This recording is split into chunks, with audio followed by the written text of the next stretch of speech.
कसे आहेत सगळे? अरे वा, सगळे छान छान आहेत, मस्त आहेत. मुलांनो बघा रे, काय दिसतं, छान छान चित्र आहेत. मुलांसाठी नैतिक शिक्षण. बघा रे, प्रामाणिकपणा. सगळ्यांनी छान छान खरं बोलायचं, खोटं बोलायचं का रे मुलांनो? नाही, छान बोलायचं, खरं खरं बोलायचं.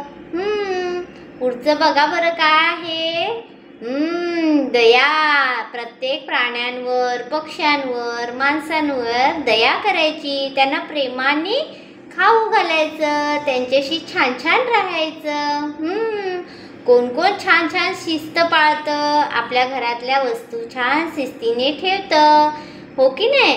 प्रामाणिकपणाने अभ्यास करतात, नेटनेटकेपणा ठेवतात. कोण कोण ठेवतं बरं? सगळे ठेवतात का?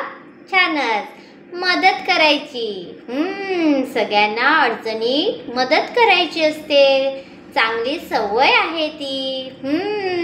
सगळेजण पाळतात का रे? मदत करतात का रे? सगळेजण करतात ना? छानच. आदर. मोठ्यांचा आदर कोण कोण करतं? शिक्षकांचा आदर कोण करतं? सगळे करतात का? आई वडिलांना सकाळी आणि संध्याकाळी रोज नमस्कार करायचा, त्यांचा आदर करायचा. हो. सहनशीलता. बघा, शांत राहायचं, कोणावर पण पटकन चिडचिड करायची का नाही. छान मन स्वच्छ ठेवायचं, छान छान बोलायचं. आणि हे सगळं केल्यानंतर, कठोर परिश्रम केल्यानंतर तुम्हाला यश मिळतं. सगळेजण तुम्हाला मग छान सांगतात, अरे किती छान आहेत ही मुलं. स्वच्छता.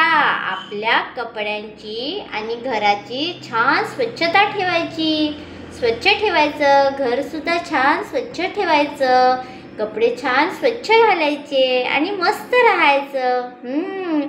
जेव्हा आपण समाजात जातो, इतरांसमोर जेव्हा जातो, तेव्हा छान छान वागणूक ठेवायची, प्रेमाने बोलायचं, सहकाराची भावना ठेवायची आणि छान राहायचं.